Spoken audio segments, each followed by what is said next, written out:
నమస్తే, నేను మీ విఎస్ శర్మ, వేమకోటి వాస్తు జ్యోతిష్యాలు, విశాఖపట్నం. ఈరోజు మనం కార్తీక మాసం దాని విశిష్టతను తెలుసుకుంటాం. చాలా పురాణాలు చెప్పాయి కార్తీక మాసంతో సమానమైన మాసం లేదని. నిజంగా నకార్తీక సమోమాస అన్నారు, నిజమే. అట్లాగే మన సంవత్సరం మొత్తం మీద 12 మాసాలు, చైత్రాది 12 మాసాలు ఉంటే వాటిలో వై అంటే ఆషాఢము, కార్తీకము, మాఘము, వైశాఖము, ఈ 4 మాసాలు చాలా ప్రశస్తమైనవిగా మనకి పురాణాలు చెప్పాయి. దానిలో కార్తీక మాసం ఉంటాయి. కార్తీక మాసం ఎప్పుడు వస్తుందో చాలామంది భక్తులు చూస్తుంటారండి మన సనాతన సాంప్రదాయంలో. చూసారా, అసలు చాలామంది కార్తీక మాసం తక్కువ గుర్తుకొచ్చేది కార్తీక స్నానాలు, కార్తీక దీపాలు, దాన ధర్మాలు, శివాలయాలు, విష్ణు ఆలయాలు. కానీ విచిత్రం ఏంటంటే, మీకు ఒక విశేషం చెప్తాను. కార్తీక మాసంలో అన్ని నదుల కంటే కావేరీ నదికి ప్రాముఖ్యత ఉన్నది. అట్లాగే ఆదివారం, కార్తీక ఆదివారం స్నానం చేస్తే పుణ్యఫలం వస్తుంది. అది కూడా మీకు వీడియో మధ్యలో చెప్తాను, స్కాంద పురాణం గురించి. ఇప్పుడు మనం విషయానికి వద్దాం. నా వీడియో చాలామంది చూస్తున్నారు, సబ్స్క్రైబ్ చేయండి, లైక్ చేయండి, మరియు షేర్ చేయండి అని మీకు కోరుకుంటూ మనం కార్తీక మాసం ఒక ప్రాముఖ్యత, వచ్చే విశేషం గురించి తెలుసుకుందాం. ముఖ్యంగా కార్తీక మాసంలో స్నానములు, జపములు, దానములు, అర్చనలు, అభిషేకాలు విశేషమైన పుణ్యఫలాన్ని ఇస్తాయని మనకి స్కాంద పురాణం చెప్పింది. అట్లాగే పుండరీకాక్ష 3 సార్లు తల మీద నీళ్ళు చల్లుకుంటే ఈ నదీ స్నాన ఫలితం వస్తుందని మనకి శాస్త్రం చెప్పింది. చూసారా ఎన్ని ఎగ్జాంపుల్స్ ఉన్నాయో. అట్లాగే అందరికీ తెలిసిందే, మనం రోజు సంకల్పం చెప్పినప్పుడు 7 సప్త తీర్థాలు ఉన్నాయి మనకి. గంగే చమనీచ గోదావరి సరస్వతి నర్మదే సింధు కావేరి జలే అస్మిన్ సన్నిధిం కురు అంటే ఆ 7 మహానదులు, పుణ్యనదులు, పవిత్ర నదులు తలుచుకుంటూ నేను చేస్తున్న ఈ స్నానములో ఉన్న నీటిలోకి మీరు ప్రవేశించిన సప్త నదుల్ని కోరుకుంటే చాలన్నట. ఆ బాండంలో నీరు కూడా పరిశుద్ధమై మీకు కార్తీక స్నానం చేసిన పూర్తి ఫలితాన్ని ఇస్తాయని మనకు శాస్త్రాలు చెప్పాయి. అలా కూడా ఆచరించండి. ఎప్పుడూ మనం ఎగ్జామ్షన్స్ ఉంటాయి మనకి ఎన్నింటిలో కూడా. మన శాస్త్రంలో తప్పించుకునే ప్రయత్నం చేయొద్దు. తప్పకుండా కార్తీక స్నానాలు తెల్లవారుజామున లేసి స్నానం చేయండి. ఇక విశేషం ఏంటంటే, మనకి చెప్పబడింది కనీస పక్షంలో రోజు స్నానం చేస్తే వారికి కొన్ని ఇబ్బందులు ఉంటాయి శారీరకంగా.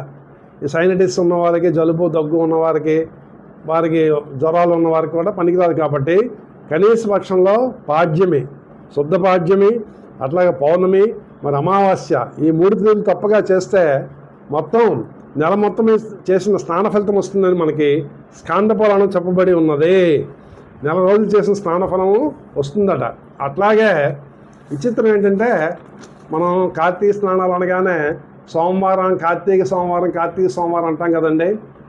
కానీ మనకి స్కాంద పురాణంలో ఒక శ్లోకం ఉన్నది. ఏంటిది? కార్తీక భానువారేతు స్నానం కర్మ సమాచరేత్ మాస స్నానేత్ యత్పుణ్యం తత్పుణ్యం లభేత్ అన్నారు. అంటే కార్తీక మాసంలో ఆదివారం నాడు కార్తీక స్నానం చేస్తే తెల్లవారుజాము లేసి మొత్తము కార్తీక మాసం మొత్తము పుణ్యం ఫలం వస్తుందట. కార్తీక మాసంలో చేసిన నెలంతా చేసిన స్నాన ఫలము ఆ ఒక్కరోజు చేస్తే చాలన్నట. ఇది స్కాంద పురాణం చెప్పబడి ఉన్నది.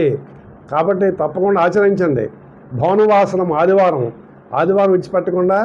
చాలామంది బిజీగా ఉంటారు, మిగతా ఉద్యోగస్తులు అందరూ కూడా ఆదివారం సెలవు కాబట్టి కనీసం ఆ రోజున బ్రాహ్మీ ముహూర్తం తెల్లవారుజాము లేసి స్నానం చేస్తే చాలన్నట. అది కూడా మనకి చెప్పబడి ఉంది ధర్మశాస్త్రంలో. కాబట్టి తప్పకుండా ఆచరించండి. ఇక విషయానికి వద్దాం. కార్తీక మాసం అంటేనా హరులకు అంటే శివకేశవులకు, అలాగే కార్తికేయునికి కూడా చాలా ఇష్టమైన దినముగా, ఇష్టమైన నెలగా, మనకి ప్రీతికరమైన మాసంగా చెప్పబడి ఉందండి కార్తీక మాసం. ఇక్కడ ఆ సోమవారం నాడు ఉమామహేశ్వరుడు, గౌరీశంకరుడు, పార్వతీ పరమేశ్వరుల దర్శనం మనకు అవుతుందండి. చూసారా, అంత అమృత తుల్యమైన ఆ వారం అండి అది. ఆ ఒక్కరోజు మనం చక్కగా మనస్ఫూర్తిగా మనస వాచ కర్మణ త్రికరణ శుద్ధిగా ఆ స్వామిని అర్చిస్తే చాలన్నట. ఏమీ రాకపోయినా పర్వాలేదు. ఓం నమః శివాయ, ఓం నమః శివాయ, ఓం నమః శివాయ అని పంచాక్షరి మంత్రంతో గంగాజలం పోస్తే చాలండి. చూసారా స్వామి ఎంత సంతోషిస్తారో.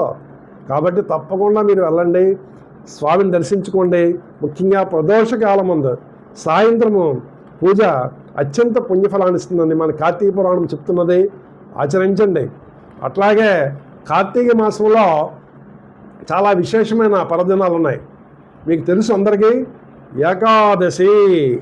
ఇది మనకి నవంబర్ 1వ తేదీ నాడు వచ్చిందండి. దీన్నే మనం ప్రబోధన ఏకాదశి అంటాం. చూసారా, ఆ రోజట యోగ నిద్ర నుంచి శ్రీ మహావిష్ణువు మేల్కొంటారట. ఆ రోజు ఎవరైతే శ్రీ మహావిష్ణు ఆలయాన్ని దర్శిస్తారో, అట్లాగే సత్యనారాయణ వ్రతాన్ని ఎవరు ఆచరిస్తారో వారికి స్వామిట వైకుంఠ ప్రాప్తినిస్తారట. ఇది మనకు విష్ణు పురాణం చెప్పబడి ఉంది. కాబట్టి తప్పకుండా ఆచరించండి. ఏకాదశి వీలైతే ఉపవాసం చేయండి, ఆరోగ్యవంతులు, లేదా పాలు పండ్లు తీసుకోండి. తప్పకుండా మీకు ఆరోగ్యం కుదుట పడుతుంది. అట్లాగే ఆ మన్నాడు వచ్చేది క్షీరాబ్ది ద్వాదశి. చూసారా, మహాపుణ్యదినం. అంతకన్నా ఏమిటండి దీన్నంటే, దీన్నే చిలుకల ద్వాదశి అంటాం. అంటే పాల సముద్రాన్ని దేవదానవులు, అంటే రాక్షసుల దేవతలు చిలుకు అందరికీ దర్శనాన్ని ఇస్తారట. ఆ రోజు ఏకాదశి నాడు యోగనిద్ర నుంచి మేల్కొంటారు. ఆ మన్నాడు మాత్రమే దర్శనం ఇస్తారు. యోగులకు, మహర్షులకు, దేవతలు 1000 కళ్ళు ఎదురు చూస్తుంటారట స్వామి గురించి. ఎప్పుడని స్వామిని మనోనేత్రాలతోని, తమ తపశక్తితోని వారు చూడగలుగుతారు. మనం సామాన్యమా మనకి స్వామి కనబడరండి. స్వామిని మనం స్మరించుకోవడమే. ఆ స్వామి వారికి దర్శనం ఇస్తారట. ఇంకొక విశేషం ఏమిటంటే, స్వామి గట బృంద అంటే తులసి మాతకి వరం ఇచ్చారట. కార్తీక శుద్ధ ద్వాదశి నాడు నేను బృందావనానికి, భూలోకానికి వస్తాను అని చెప్పారట. అందుకే ఆ రోజు బృందావనంలో చాలా పెద్ద ఎత్తున ఈ ద్వాదశి జరుపుకుంటారండి. ఆ రోజు శ్రీకృష్ణుని, రాధాని అక్కడ పూజిస్తారు, విష్ణుమూర్తిని కూడా పూజిస్తారు.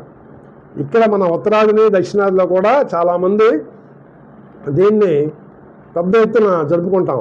సాయంత్రం వేళ తులసి మొక్కకు, తులసి కోటను, ప్రతి ఇంటిలో తులసి కోట సనాతన ధర్మాన్ని పాటిస్తాం. అందరూ కూడా తులసి కోటను నిత్యం పూజిస్తాం.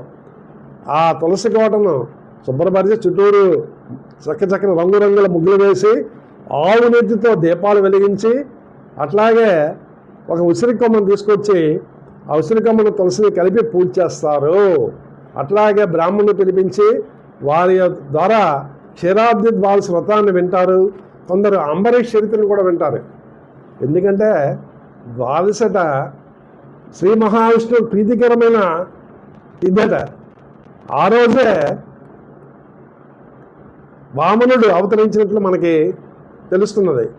కాబట్టి ఆ రోజు తప్పకుండా అందరూ ఆచరించండి. ద్వాదశి నాడు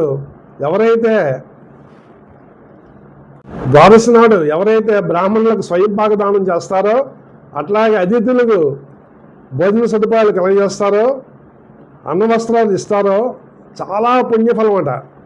వారి పాప విమోచన పొంది వారు ఇహమందు సకల సౌఖ్యాన్ని పొందుతారట. అంతమంది శివ సాహిత్యాన్ని లేదా వైకుంఠ అనే ప్రాప్తి కలుగుతుందని మనకి పురాణాలు చెప్తున్నాయి. కాబట్టి తప్పకుండా ఆచరించండి, ద్వాదశ పాలన చెయ్యండి, క్షీరాబ్ది ద్వాదశి ఆచరించండి. దీన్నే చాలామంది గోవచ్చ ద్వాదశి అంటారు, విభూతి ద్వాదశి అని కూడా మనం పిలుస్తాం. ఇంకో విశేషం ఏంటంటే, కార్తీక దామోదర వ్రతం కూడా ఈరోజు చేసుకుంటారు చాలామంది. చూసారా, శివకేశవులకి భేదము లేదని మనకి వేదాలు చెప్పాయి. ఇక్కడ అది మనకు కనబడుతుంది. కార్తీక మాసం గొప్పతనం అది.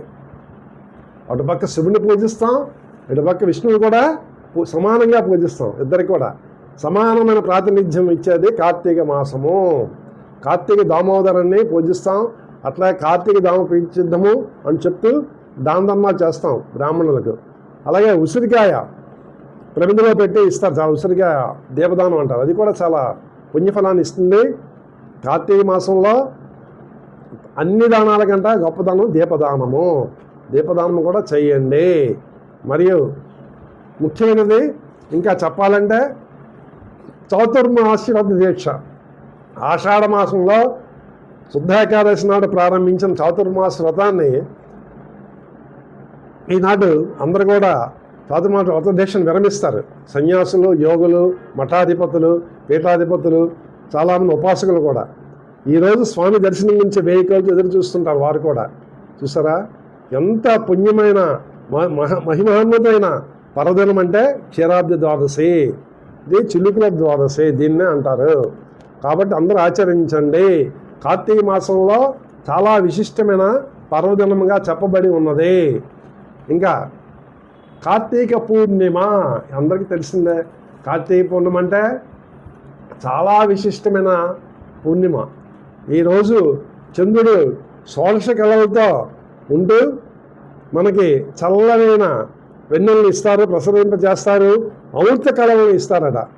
ఈరోజు కార్తీక పూర్ణిమ నాడు ఎవరైతే కార్తీక దీపాలు వెలిగిస్తారో వారికి మరుజన్మ ఉండదని చాలా పురాణాలు చెప్పబడి ఉన్నాయి. అట్లాగే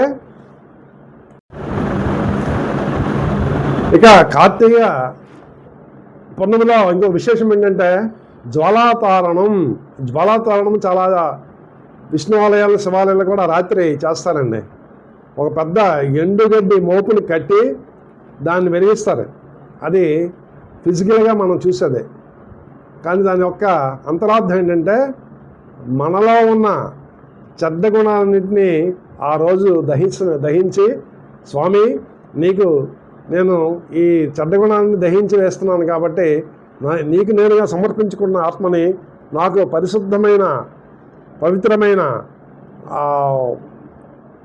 గుణాలని నాకు ప్రసాదించు తండ్రి, అలాగే సత్కర్మం చేయించు తండ్రి, అట్లాగే సత్వగుణాన్ని ప్రసాదించు అంటూ ఆ శివుణ్ణి, ఆ మహావిష్ణువుని కోరుకునేటట్లు ఈ జ్వాలాతోరణం అంట. అదే జ్వాలాతోరణం యొక్క అంతరార్థం. అంతేగాని ఎండుగడ్డిని కాల్చడం అన్నది ఫిజికల్గా మనలో ఉన్న చెడు అంతటిని దహించి వేయడం జ్వాలాతోరణం యొక్క ముఖ్య ఉద్దేశము.